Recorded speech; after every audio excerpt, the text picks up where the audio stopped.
If you are a white collar worker wanting to get into the trades, first thing I would do is get into DIY around the house. Take every non-dangerous task and try and do it yourself. Firstly, probably painting is the easiest to get into. I would definitely go onto YouTube. But before you start painting walls, I would definitely get yourself a rotary random orbital sander so that you can sand down walls. I've painted about 5 or 6 rooms since I started learning about the trades, and it's definitely sanding the walls is the quickest way to a good finish.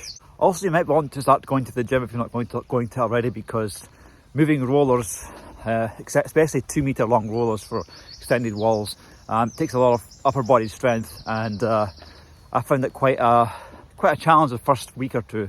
But I did have quite a lot of background in the gym, so that's definitely one thing I would add to your diet of daily activities if you don't have that already. Also, it takes months to get good at a skill, sometimes even years, and that's even just following an experienced craftsman. So I would take up opportunities as voluntary to tag along with people that are more experienced in a trade, to try and follow what they're doing and learn from them. That's how I learned a lot of carpentry skills over in Austria with Pastor Rob. But I want to make it clear to the white collar workers out there, trades are actually a skill that takes years to perfect, and so you're definitely going to have to eat humble pie, and probably looking at a massive salary cut as well, probably 3 to 4 times less than your hourly rate for doing real work. I mean, a lot of white collar jobs now are just basically prompting AI, isn't it? So my respect to all the trade workers out there for picking that career. Or you also have to look after your body quite a lot, especially your knees, your back. Invest in quality nutrition or whatever, or because a lot of guys they burn out their knees after 20 years in the trades, or they've busted their ears or eardrums, got tinnitus. Well, I have tinnitus from just loud music, but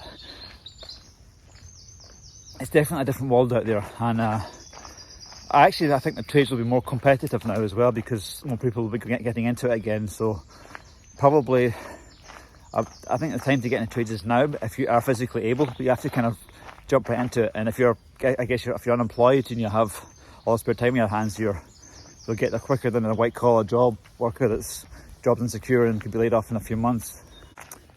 As you get into the trades, what you might find pretty soon is that your car does not really cut it, and you're spending a lot of time, especially if you're like a handyman, swapping out tools and all this stuff. So you might want to start looking around for vans, get a van deal. I know it's like a big jump to think, oh, I don't want to get in a van when you don't have all the tools at the moment, but it could grow pretty quick. So just bear that in mind.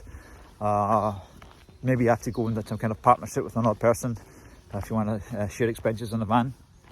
Also in trade, there's not just the simple part of the trade itself, it's also the various amounts of options and permutations of situations that you're into. So for example, if you want to skim a wall with jointing compound to smarten out the grooves, you might have a bumpy wall, which means you can't use your large knives to give you the better finish. You have to go with smaller knives.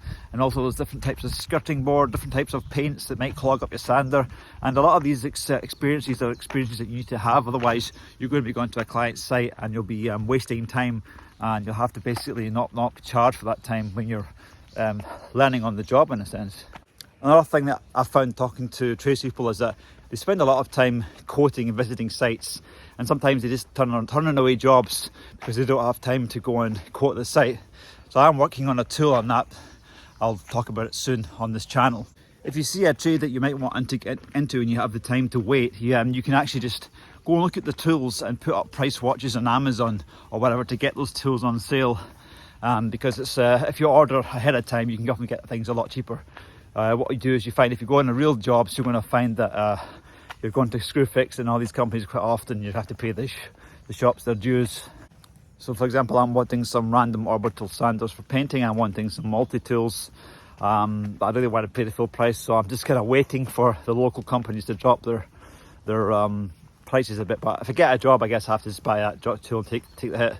I was helping a friend with the patio the other day, and I just went to Amazon, and thankfully there was a concrete cutter that was like half price, so I got it. I mean, sometimes these tools can cost you like almost the same price to hire for a weekend as to buy a cheaper version of the tool, you know. So from the outside, it looks like trades is also a lot more comradeship amongst tradespeople, a lot more banter. It's not really the same as office politics, where you sometimes don't know what people are thinking behind. A lot of times people in the trades are much more upfront, and especially in Scotland, speak your mind so you kind of know where you stand, or if you're making a messy job or something, people just tell you about it, you know. So I think you learn quite quick up here in Scotland. So if you're an IT guy or white collar worker, you want to get into the trades, send me a comment below and let me know what you think. Thanks for watching. I'm also working on an app so that you can shadow professional tradespeople, but I haven't managed to find the micro insurance in various companies that I'm calling about that. But follow along to see if I can actually make that app.